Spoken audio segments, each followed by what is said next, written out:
Welcome back to the Roadside Rescue YouTube channel. I'm Ernest, and it's good to be back. So we've been, I haven't even put out any videos.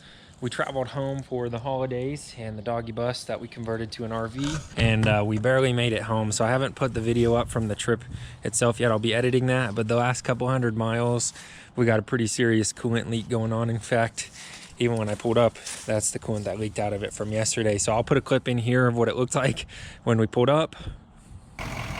All right, last couple hundred miles like this, so I think that's the 𝐒𝐸𝑞𝐳. I can hear it hissing from up here, and I'm about to pop the hood and look around, but it's not overheating. Yeah, so there you have it. The 𝐒𝐸𝑞𝐳 cooler, which is a super common issue on these, looks like it went out probably, I mean, we were about 4 or 5 hours away, and we had to fill it up a couple of times with coolant, but we made it. And the goal is, I think I'm gonna finish it up. There's some like body stuff I'm gonna finish, patching that.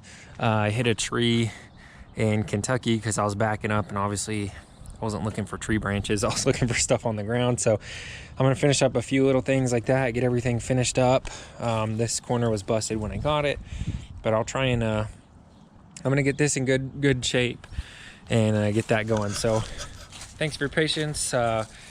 We're back, so this will be a year full of videos, and yeah, that vacation just went a little bit longer than expected. We were gone for probably about a month, but it was nice whenever we had our own little tiny home to live in, and it was super comfortable. Drove awesome. Again, just got that leak on the way home, but it never overheated. I just kept an eye on that temperature gauge. When it started going up, I could tell from the cooling fans as well that it was getting low on coolant. We'd pull over, let it cool down, and top her off. So made the trip awesome. Spare batteries work great. We could watch TV. I could, use the internet from my phone to watch TV. They did get a little bit hot a few times whenever I figured out these connections were bad. So I did a little bit of tinkering around with the batteries. We blew a fuse to the inverter. Nothing crazy. But today I'm gonna go ahead and just do a little bit of maintenance on the truck over here. We've got a vacuum leak, and yeah, this is kind of just a welcome back. I'll announce the winner at the end of this video for the tool giveaway. I'll post it on the page as well for the 50,000 subscribers, which I was gonna do. Yeah, I mean, we've got 52,400 subscribers now, so it's time to do that giveaway, and time to get this year rolling with the video. So today's video, I found a vacuum leak on the truck here, which I'll go over in just a second. Pretty simple fix, and let's get into it. All right, so I was just playing around with the truck over here. I could hear a little bit of a vacuum leak. And I guess I play around with this truck quite a bit. I think maybe when I replaced the alternator last time when it broke down that night, I was playing disc golf with my brother. I just didn't put stuff back on all the way, or specifically this intake, I didn't tighten it down. It looks like it just kind of worked its way loose there.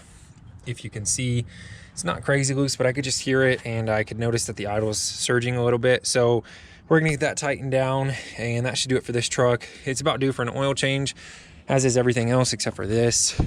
Again, there'll be an interesting video from the trip coming out on this about the problems we had on the way out there in the bus.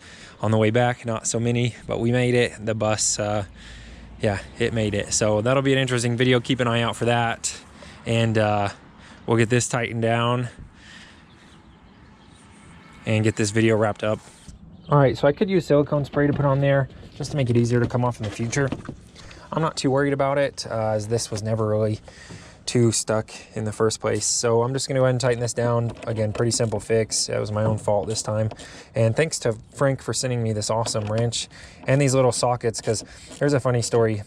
This is like a 1/4 inch, drive to a 1/4 inch drive, but hex there, and it's got a magnet in it. When I started my business a couple years ago, I literally one night sat out in the back of my truck for like 2 hours trying to make a socket that did exactly this, and I was like filing down a little magnet and everything. But yeah, I've always wanted something just like this, and I didn't know where to find it. So thanks to Frank for sending this in. This should take care of that vacuum leak. I'm just looking everything over.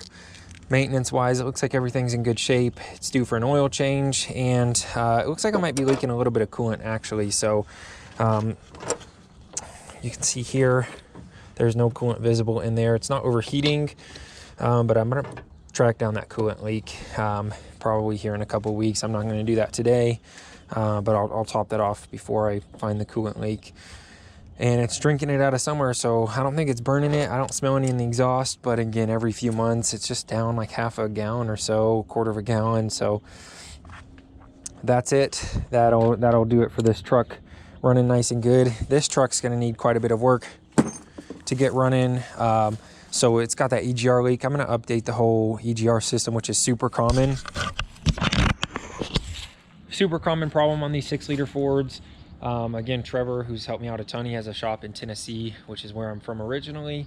On working on this, he's one that, you know, him and Wes helped me out a ton when I first got this and got it running. But he says that everybody has the EGR delete because those EGR coolers use coolant to cool the EGR valves, and they just leak. So it's a pretty bad problem. So we're going to do the delete on that before we get it running. I'm going to do a couple of other things. I've got a nice radio I'm going to put in it that has a big screen on it so you can like make calls and pull up the GPS and stuff. Backup cam, some other really nice stuff to get this thing in tip-top shape. I've got some vinyl for the windows, some privacy vinyl. And I think the goal is to probably sell this. I've also got a roof sealer, so you can see in the corner there where the roof's cracking. I've got new mat and sealant for the whole roof up there. So I'm gonna get this fixed up, and I think I'm gonna just try and sell it and use that money for something else. Because I think rather than keep an RV around this summer, I can use the money in other places more than I can use this RV. So the goal is to get it finished up. Again, you'll see the video from the trip and a couple of videos coming out on just finishing this up, and then I'll list it to sell. So that's the bus project. That's the video. The other vehicles have a few other things. My wife's CRV that we rebuilt has a power steering leak, and I think I'm going to pick up a new project for the channel and keep putting out some awesome roadside rescue videos. I think I may experiment with a couple other video ideas as well. So you know, all the encouraging comments and everything and the subscriptions have been awesome. I think we'll try and take this channel in a good direction this year and keep up the original content as well, the roadside rescue, but also some new stuff that might be interesting to, you know, to look at. But thanks to everybody. I'll announce the winner here in just a minute, and before we do that, we'll have a look at today's sponsor, 𝘮𝑒𝑅 Wallets. All right, so here's a quick look at 𝘮𝑒𝑅 Wallets. It's just going to be a couple of seconds. This isn't a sponsored, it's not a paid sponsorship, but as part of the giveaways we do on this channel, I'm always looking for neat gadgets, and mostly I've always done tools, but this looked, you know, like a very nice wallet, so I figured we'd give this wallet a look at. And as always, I asked for 2 samples, you know, one that I can show on the channel and another one to give away. So we'll be giving away one of these wallets. And you know, if you click on it, the cards come out of the top here. It's RFID blocking, has a money clip, holds 6 cards, and this little extension here will hold 5 or 6 more additional cards. But the really cool thing about this is this solar card right here. So this card is charged by a solar panel, which you see on the top right there, and it's got a button. What this card does is it's GPS activated, so if you lose your wallet, you can pull your app up on your phone here and you can see exactly where you left your wallet. And when you get close, I'll show you the cool trick here. You get close to your wallet, you press this, and that chip starts singing at you. So then you can find your wallet. And the other cool thing about this card is when you lose your phone and you have your wallet on hand, you can press the button on this card twice, and then your phone starts ringing. So super cool device, easy to find your wallet when you lose it, solar powered, super awesome. Again, I normally do tools, but this wallet looked like something that would be great for a Christmas giveaway. I know it's just after Christmas, but we'll be giving away one of these wallets, and I've been using mine for a couple of days and I really like it. So thanks again to 𝘮𝑒𝑅 for sponsoring this video with these wallets as a giveaway for Christmas. And now we'll announce the winner of our 50,000 subscriber tool giveaway, which is about $1,000 worth of tools. Here we go. All right.